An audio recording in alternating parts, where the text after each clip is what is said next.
네, 오늘은 인자 같은 이라는 제목으로 함께 다니엘 7장의 말씀을 함께 살펴보기로 합니다. 다니엘서는 총 12장까지 되어 있습니다. 아마 대부분이 아실 것입니다. 그런데 우리는 이상하게도 6장까지만 잘 기억을 합니다. 7장부터 12장 말씀은 잘 기억이 나지 않습니다. 왜냐하면 1장부터 6장까지는 에피소드 위주의 내용이 많이 나옵니다. 중간에 꿈의 의미를 해석하는 부분이 조금 어렵다라고 느껴질 수도 있지만 대체적으로 쉽게 수월하게 읽히는 부분이 1장에서 6장까지의 말씀입니다. 전반부를 읽으면 다니엘과 세 친구의 이야기를 보게 되고 또 포로기를 살아가는 다니엘처럼 우리도 믿음대로 살아가기를 결단하는 장면들을 우리는 보게 됩니다. 또 이 시대에도 다니엘 같은 인물들이 나오기를 고대하면서 읽게 되고 또 다니엘의 사자굴 이야기, 또 세 친구의 풀무불 이야기를 보면서 우리는 믿음으로 살아가야 한다 그러며 이제 다음 세대 어린이들에게 꼭 들려주는 믿음의 이야기로 우리는 함께 1장부터 6장까지 말씀을 생각할 수 있습니다.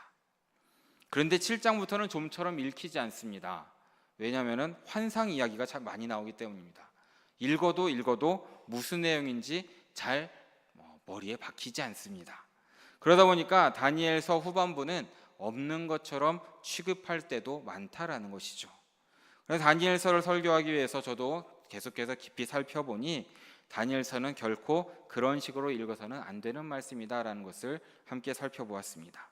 다니엘서 전반부 1장에서 6장까지 나오는 일련의 이 영웅적 사건이나 에피소드들은 후반부에 나오는 4편의 환상에 의해서 가능한 이야기다라는 것을 살펴볼 수 있었다라는 것입니다. 이 환상들을 붙들었기 때문에 7장부터 나오는 환상들을 붙들었기 때문에 다니엘과 세 친구 또한 포로가 된 유다 백성들이 그들의 신앙을 억누르고 회유하려 했던 이 제국의 유혹의 끝까지 맞서 싸울 수 있었다라는 것을 우리는 말씀 가운데 보게 된다라는 것입니다. 그러기에 우리 역시도 이 환상들을 제대로 이해하고 제대로 기억한다면 그들처럼 우리도 믿음과 신앙을 가지고 이 세상에 굳게 서게 된다라는 것을 믿으시기 바랍니다.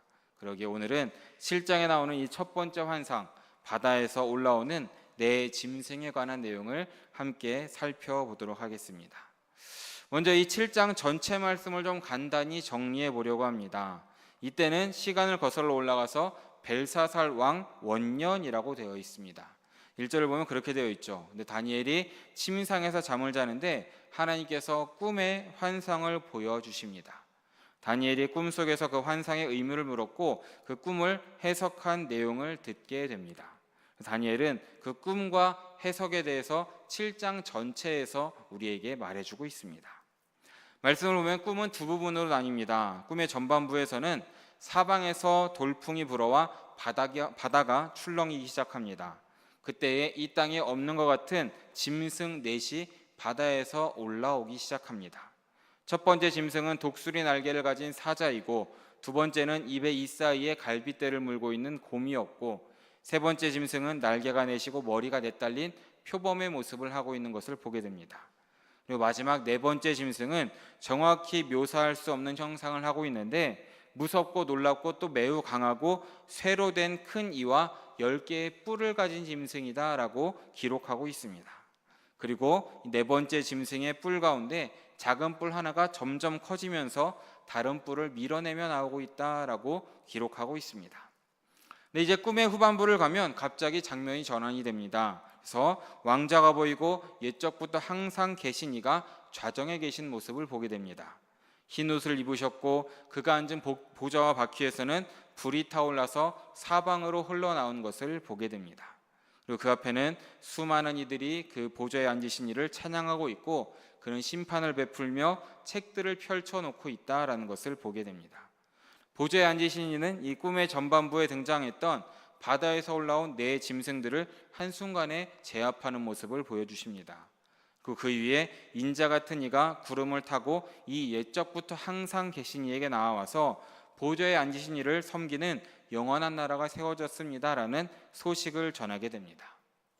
여기까지가 지금 우리가 읽은 7장 1절에서 14절까지 전체의 내용입니다. 좀 어렵긴 합니다. 그렇긴 하지만 잘 보면은 그렇게 어렵진 않습니다. 그리고 이제 이 다니엘은 이 꿈으로 인하여서 번민을 합니다. 이전에 왕이 꾼 꿈들을 능숙하게 풀어냈던 다니엘이 이상하게도 자신의 꿈을 해석하기가 좀 어렵습니다. 그래서 그는 보좌의 주변에 있는 이 중 하나에게 이 꿈을 해석해 달라라고 요구를 하죠. 이 환상의 해석한 내용이 17절부터 27절까지 쭉 이어지는 것을 보게 됩니다. 이제 이 네 짐승에 대해서 좀 살펴보려고 그러는데, 이 네 짐승은 세상에 일어날 네 왕을 가리키는 것입니다. 성도에 대항해서 싸워 성도를 고통스럽게 괴롭히는 그런 존재들이 바로 네 짐승이다라는 겁니다. 근데 그때 옛적부터 항상 계신 이가 와서 짐승들과 싸워서 성도를 지켜내신다라는 것이죠. 넷째 짐승은 마지막으로 발악하며 3년 반 동안 하나님의 백성에 고통을 주지만 결국에는 지극히 높으신 이께서 그 짐승마저 멸하시고 당신의 백성을 위해 영원한 나라를 세우신다라는 것입니다. 다니엘은 이 모든 내용과 꿈의 이야기를, 이 꿈을 해석한 내용까지 듣고 번민하며 얼굴빛이 변하지만 그것을 다른 사람에게 말하지 않고 마음속에 간직하게 되는 것입니다. 이것으로 다니엘 7장에 나오는 첫 번째 환상이 마무리된다라는 것입니다. 조금 난해하지만 말씀드린 것처럼 천천히 읽으면 그렇게 어렵지는 않습니다. 우리가 어려워할까 봐 환상만 보여주는 것이 아니라 뒤에 후반에는 환상을 해석한 내용까지도 우리에게 가르쳐주기 때문입니다. 이제 차근차근 이 환상의 내용과 의미를 정리하면서 우리의 삶 가운데 적용해 보려 합니다. 이 본문을 우리를 향한 세 가지의 명령으로 함께 살펴보려 합니다. 첫 번째 명령은 세상을 두려워하라라는 명령으로 함께 살펴보면 좋겠습니다. 말씀드린 것처럼 바다에서 올라오는 네 짐승의 모습, 이것은 하나님 나라 백성들을 탄압하는 네 왕이라고 보면 좋을 것 같습니다. 그리고 이 내용은 다니엘 2장에서 등장했던 이 느부갓네살 꿈속에 나왔던 네 종류의 재료로 만들어진 신상에 관한 해석과도 같은 맥락으로 보셔도 좋을 것 같습니다. 이 네 짐승이 어디서 나옵니까? 말씀드린 것처럼 바다에서 나옵니다. 근데 구약에서 이 바다라는 곳은 이 무질서와 혼돈, 그리고 나아가서는 악을 상징할 때도 있는 것을 우리는 기억해야 됩니다.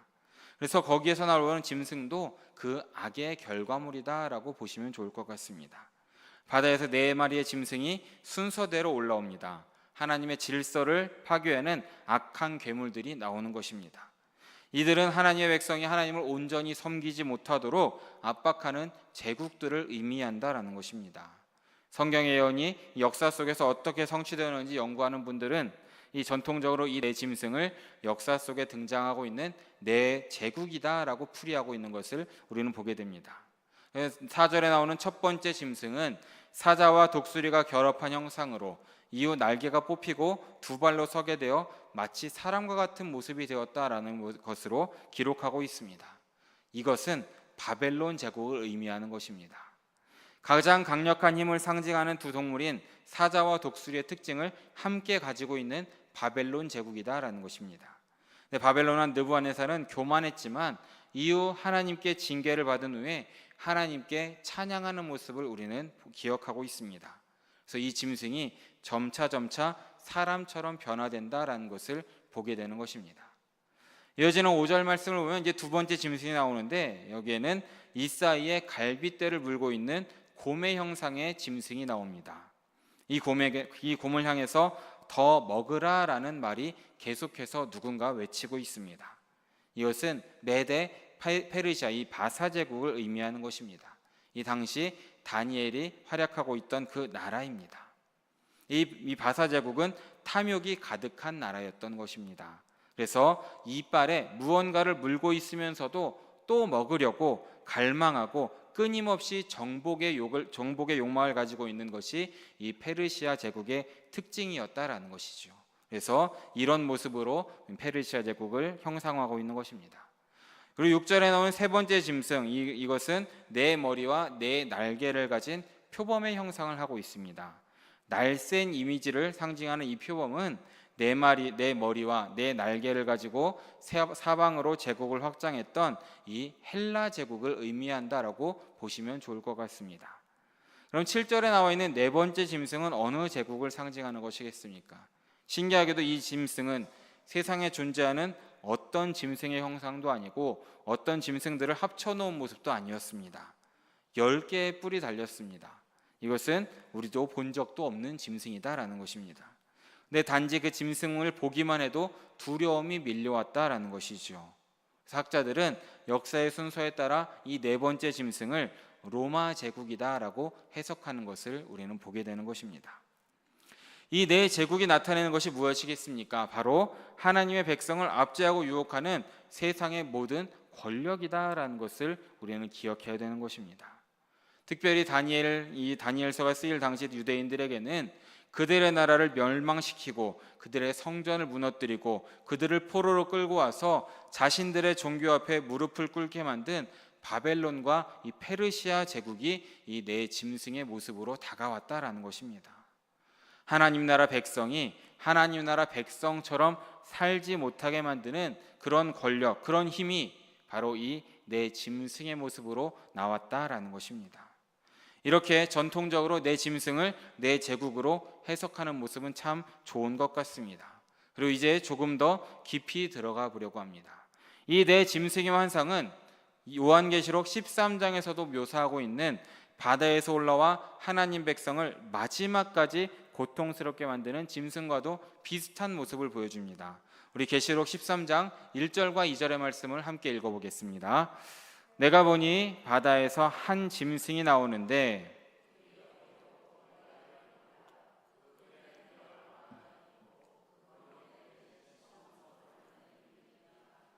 내가 본 짐승은 표범과 비슷하고 그 발은 곰의 발 같고 그 입은 사자의 입 같은데 용이 자기의 능력과 보좌와 큰 권세를 그에게 주었더라. 아멘. 다니엘 7장에 나오는 네 마리의 짐승과 비슷한 이미지를 우리에게 보여주고 있습니다.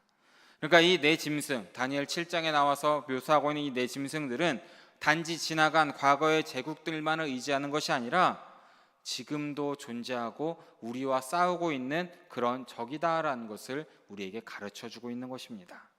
특별히 네 번째 짐승에 대한 묘사를 살펴보면 더욱더 그런 확신이 됩니다. 7절에 나온 짐승의 묘사, 오늘 다니엘 7장 7절의 말씀을 함께 읽어보기 원합니다. 읽습니다.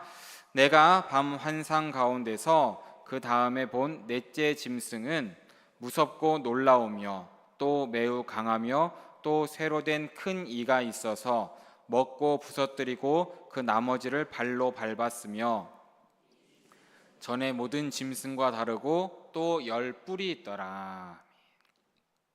이 짐승의 모습은 앞에 나온 새 짐승과 다른 모습이다라는 것입니다. 보는 순간 무섭고 놀랍고 강함이 느껴질 정도의 위협이 느껴지는 그런 짐승입니다. 심지어 이빨은 쇠로 만들어졌고 발로 밟히는 것마다 부서진다라는 것입니다. 그리고 이 짐승은 전의 모든 짐승과 다르다라는 말과 함께 10개의 뿔을 가졌다라고 설명하고 있는 것도 보게 됩니다. 다니엘도 이 짐승을 보는 순간 무서워서 떨었다라는 것이죠. 과연 이 짐승은 어떤 존재겠습니까? 바다에서 올라오는 짐승들, 그리고 특별히 이 네 번째 짐승에 대한 묘사를 보면 이것은 말씀드린 것처럼 과거에만 존재했던 그런 제국들만을 의미한다라는 확신이 든다라는 것입니다.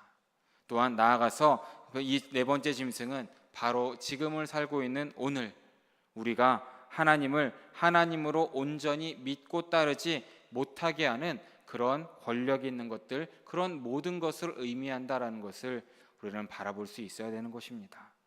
이 네 번째 짐승은 더없이 강력한 존재입니다. 보는 순간 두려움이 밀려오는 존재입니다. 도무지 우리가 눈으로 볼 때는 이길 수 없어 보이는 상대라는 것입니다. 이빨도 날카롭고 발도 강력하고 10개의 뿔로 들이받으면 나만할 것이 없을 것 같이 아주 무서운 존재라는 것입니다. 우리를 이렇게 두렵게 만드는 것들이 무엇이겠습니까? 아마 각자 다르실 것입니다. 어떤 분들에게는 이것이 두려울 수도 있고 어떤 분들에게는 다른 것이 두려울 수도 있습니다. 하지만 누군가에게도 그것이 나타나 우리의 영혼을 향하여서 그들이 소리를 지르는 순간 우리의 모든 사고가 멈추면서 주님의 뜻대로 살아가기가 너무나 어렵게 만드는 그것이 바로 오늘 우리는 본문에서 보고 있는 네 번째 짐승의 모습이다라는 것입니다. 하나님께서도 나를 지키실 수 없다라고 여기고 유혹하게 만드는 바로 그것이 네 번째 짐승이다라는 것이죠. 그리고 다니엘은 우리에게 이렇게 가르쳐주고 있는 것입니다. 우리들도 지금 이 시대를 살아가고 있는 우리들도 바로 그 짐승 앞에 서 있다라는 것을 우리는 기억해야 된다라는 것입니다.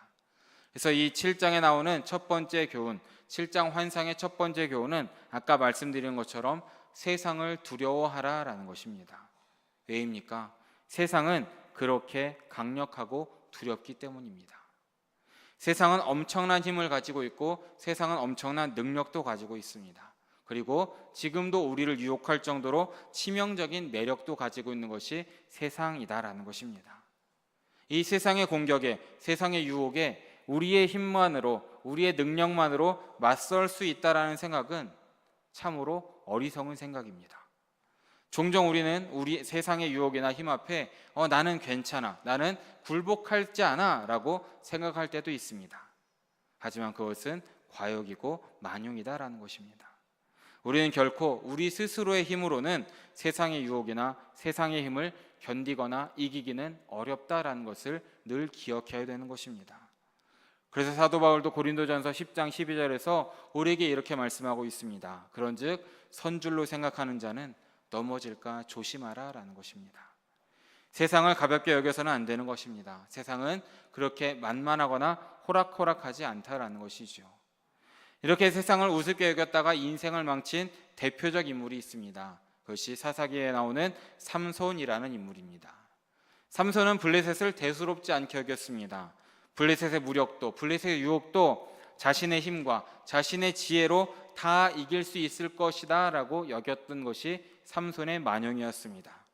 그래서 삼손은 늘 죄의 경계에 머물러 있던 사람입니다. 죄와 싸워 이길 수 있다는 그런 확신이 있었기 때문입니다. 그 결과 그는 당시 가장 강력한 힘을 가졌음에도 불구하고 블레셋에 사로잡혔고 두 눈이 뽑힌 채 맷돌이나 돌리며 재주나 부리는 그런 신세가 되었다라는 것을 우리는 말씀 가운데 보게 되는 것입니다. 애초에 삼손은 죄를 두려워하지 않았던 것입니다.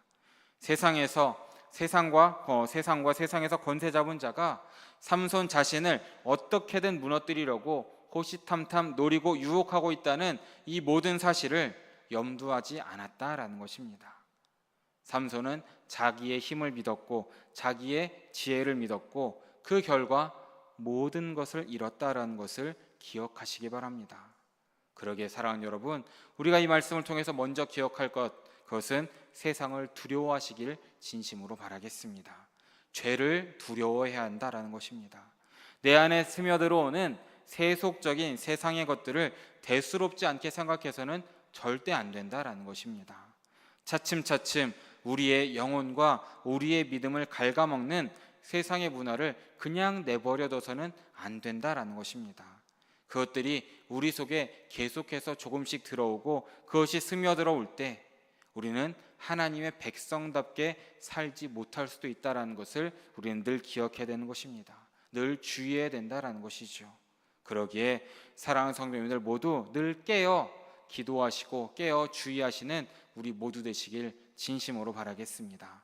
그래서 이 세상의 두려운 실체를 정확히 바라보시고 우리의 옷깃과 우리의 마음과 우리의 생각을 여미심으로 온전한 하나님의 백성답게 세상을 두려워하시고 말씀대로 살아가시는 우리 모두 되시기를 진심으로 바라겠습니다.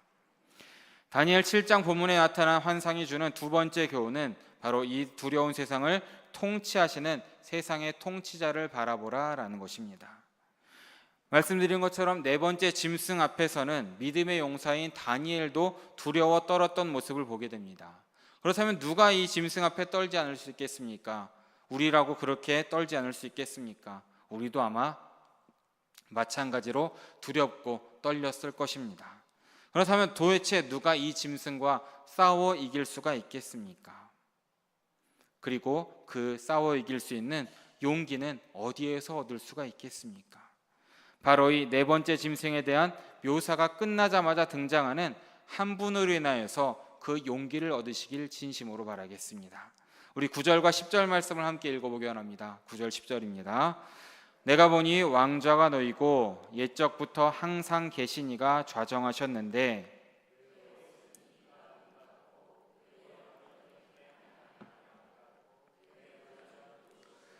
그의 바퀴는 타오르는 불이며 불이 강처럼 흘러 그의 앞에서 나오며 그를 섬기는 자는 천천히요 그 앞에서 모셔 선자는 만만이며 심판을 베푸는데 책들이 펴 놓였더라. 아멘.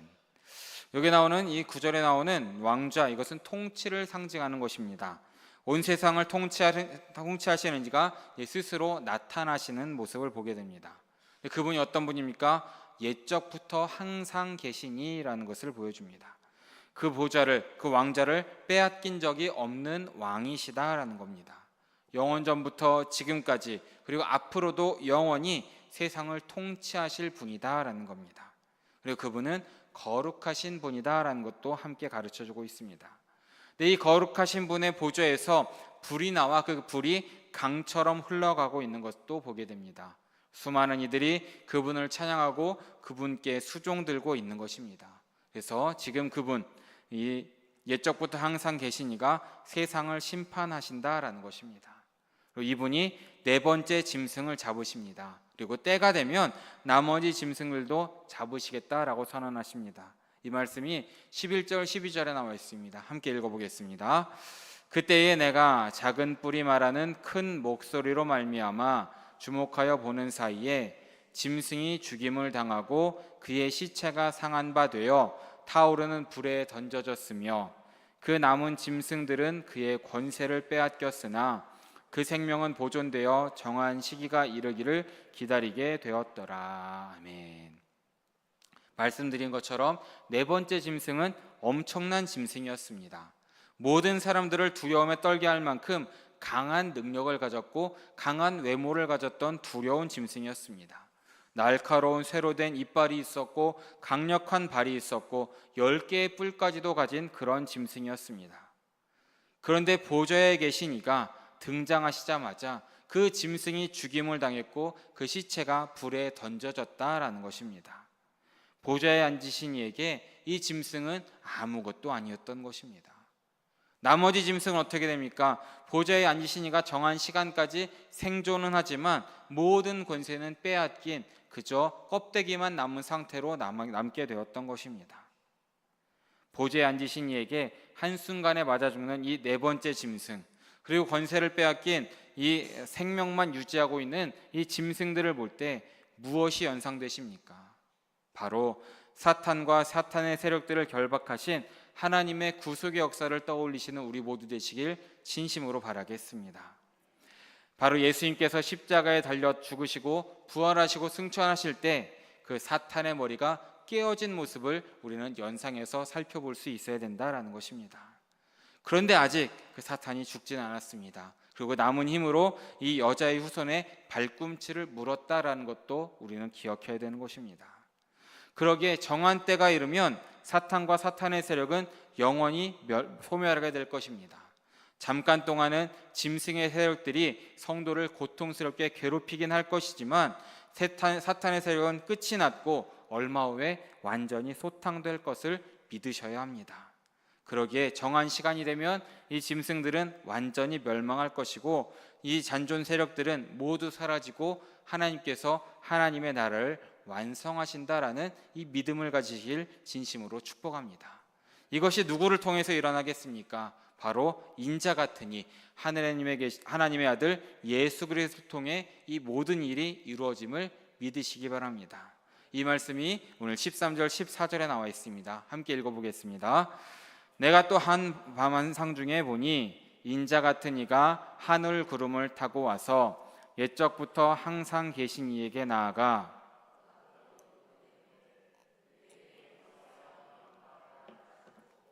모든 백성과 나라들과 다른 언어를 말하는 모든 자들이 그를 섬기게 하였으니 그의 권세는 소멸되지 아니하는 영원한 권세요 그의 나라는 멸망하지 아니할 것이니라. 아멘.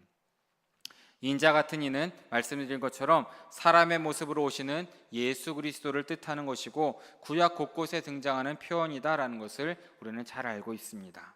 근데 이분이 오셔서 어떻게 됩니까? 보좌에 계신 하나님께 모든 것을 통치할 권세를 받으시고 그 이후부터 영원한 인자의 나라가 펼쳐진다라는 것입니다. 이렇듯 이 사탄의 세계, 짐승의 세계는 성부 하나님과 성자 예수님께 완전히 깨지고 멸망당하게 된다라는 것을 믿으시기 바랍니다. 사랑하는 여러분, 말씀드린 것처럼 분명 세상은 만만치 않습니다.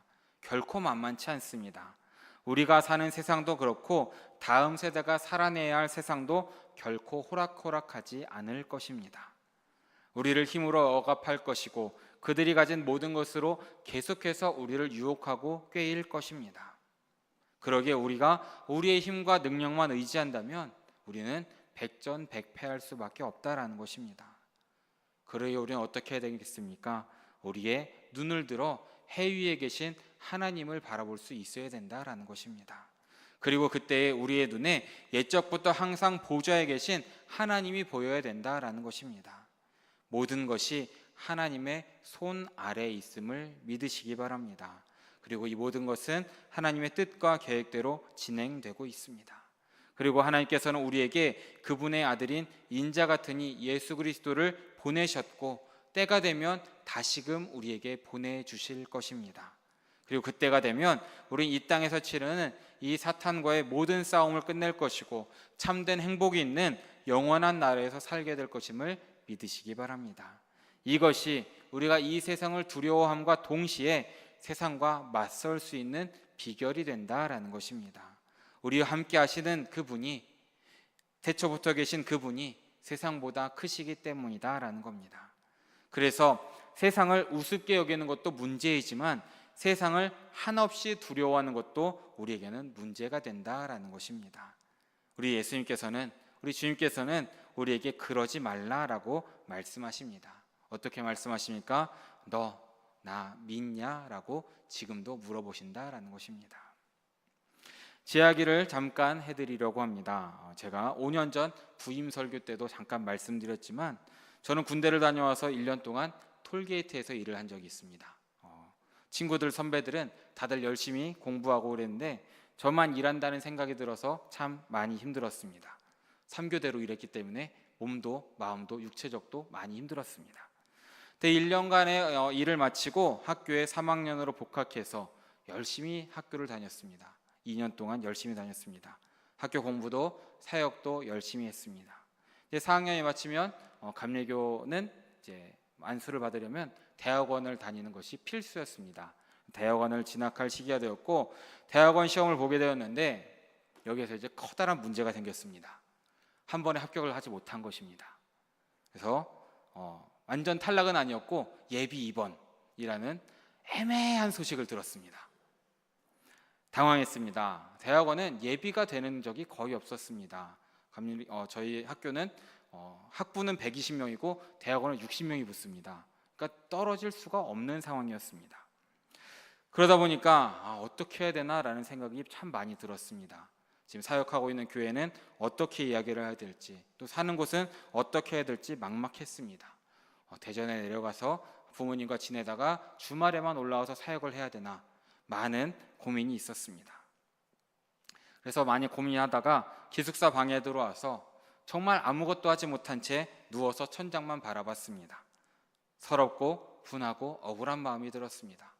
1년 동안 열심히 일도 하고 공부도 열심히 하고 이제 2년 동안 사역도 열심히 했는데 너무 서러웠습니다. 그래도 울진 않았습니다. 그렇게 몇 시간 동안 불 꺼진 기숙사 방에 혼자 누워서 천장만 보고 있었는데 같은 방을 쓰던 친구가 들어왔습니다. 제 표정은 말씀드릴 것도 없이 완전 썩어 있었고 제 이야기를 들은 친구는 한마디를 해주었습니다. 뭐 그래서 하나님이 죽기라도 했냐? 라는 질문을 저에게 던졌습니다. 저는 그 자리에서 벌떡 일어났습니다. 창피함도 확 밀려왔습니다. 그때까지 저도 말씀드린 것처럼 사역을 하면서 전도사 사역을 했기 때문에 많은 설교를 하면서 하나님이 살아계시다, 하나님이 우리와 함께 하신다, 하나님이 일하고 계신다라는 설교를 그렇게 전했었는데 그 당시 저는 그 하나로 인하여서 마치 하나님이 안 계신 것처럼 세상이 끝난 것처럼 너무나도 비참해하고 있었다라는 것입니다. 그래서 그 부끄러운 마음에 기숙사에 있는 기도실로 달려가서 기도했습니다. 하나님 죄송합니다. 하나님이 살아계시고 하나님을 의심한 저를 용서해 주세요라고 기도했습니다. 그리고 막막했지만 하나님의 인도를 구합니다라는 그런 막연한 기도로 하나님께 드렸습니다. 그런데 2주 뒤에 대학원에서 연락이 왔습니다. 이런 일이 없는데 예비 입원인데 앞에 사람들이 등록을 안 했다라는 것이죠.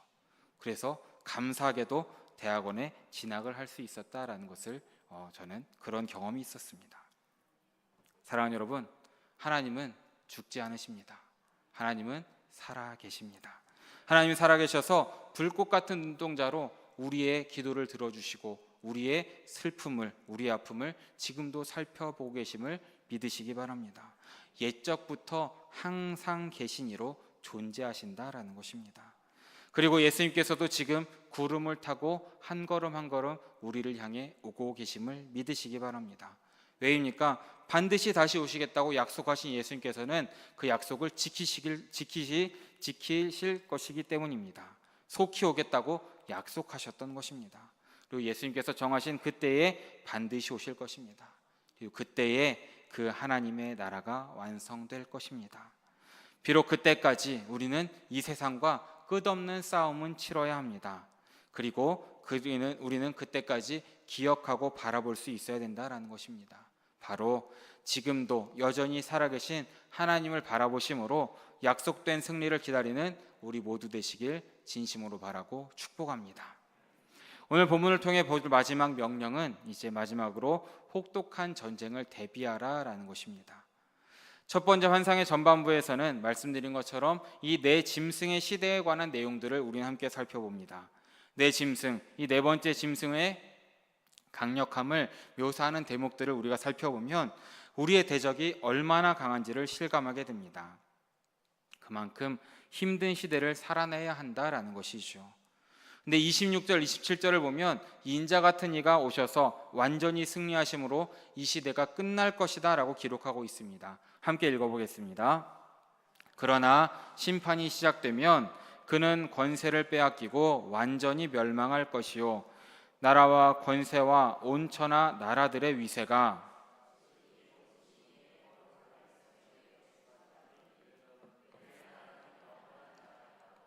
모든 권세 있는 자들이 다 그를 섬기며 복종하리라. 아멘. 무엇입니까? 성도가 통과해야 되는 이 혹독한 시기, 그리고 그 시기를 통과하는 이들에게 주어지는 완전한 승리, 이 두 가지가 이 7장 환상의 핵심적인 메시지다라는 것을 우리는 바라볼 수 있어야 된다라는 것입니다. 그럼 이 본문을 오늘 우리의 삶에 어떻게 적용할 수 있겠습니까? 우리는 우리를 향해 세상의 강력한 공격이 끊임없이 이어지고 있다는 것을 늘 기억해야 되는 것입니다. 우리 영적 전쟁의 한복판에 있습니다. 이 전쟁은 절에 불을 지르는 그런 전쟁이 아닙니다. 불상을 상하게 하거나 땅빨기를 하며 예수님의 이름을 선포하는 그런 방식으로 치러지는 전쟁이 아니라는 것입니다. 우리가 싸워야 할 대성은 지금 이미 우리 안에 들어와 있는 세상의 정신, 세상의 가치, 세상이 말하는 성공, 세상이 말하는 행복, 세속적인 모든 것들과 우리는 싸워야 된다라는 것입니다. 세상이 무엇이냐라고 물으실 수 있겠지만 그것은 각자 마음에 물어보시길 바랍니다. 제가 여기서 세상이 무엇입니다 라고 대답을 하면 그것만이 세상이니 다른 것은 괜찮겠지라고 생각할 수도 있다라는 것입니다. 우리의 죄성은 이미 정해진 그 어떤 것을 제외한 다른 모든 영역에 대해서는 이것은 괜찮겠지라고 해석하는 그런 안 좋은 생각이 있다라는 것입니다. 그러기에 이 세상과의 전쟁은 정말 어려운 전쟁입니다. 말씀드린 것처럼 세상과도 싸워야 하고 또한 우리의 마음과도 계속해서 전투를 치러야 된다라는 것입니다. 힘든 전쟁입니다. 이 전쟁이 언제까지입니까? 바로 인자 같은 이가 오실 때까지 계속되는 힘든 전쟁입니다. 그때까지 결코 호락호락하지 않은 그 전투를 치러야 되는 것이 우리의 하루하루의 삶이라는 것입니다. 그러니 우리가 어떻게 살아야 되겠습니까? 바로 이 세상의 실체를 제대로 파악해야 됩니다. 그 세상이 무엇인지 우리 마음에 물어봐야 되고 우리 서로가 서로에게 물어보면서 세상을 잘 파악할 수 있어야 된다라는 것입니다. 그것을 이기기 위해, 그것을 싸우기 위해 노력해야 된다라는 것이죠. 그리고 동시에 하늘을 잘 바라볼 수 있어야 되는 것입니다. 보좌에 앉으신 그분을 찾아야 된다라는 것입니다. 그리고 인자 같은 일을 살펴야 되는 것이고, 그 우리를 향해 달려오시는 구름을 타고 이미 오고 계시는 승리의 왕을 소망하시는 우리 모두 되시길 진심으로 바랍니다. 분명한 것 하나는 우리는 혼자 싸우지 않는다라는 것입니다. 우리 주님께서 우리와 싸워주실 것이고, 우리를 대신해서 모든 적들을 물리쳐 주실 것입니다. 또한 우리 옆에는 함께 기도하고 있는 우리 많은 영일의 성도들이 함께 있다는 것도 믿으시기 바랍니다.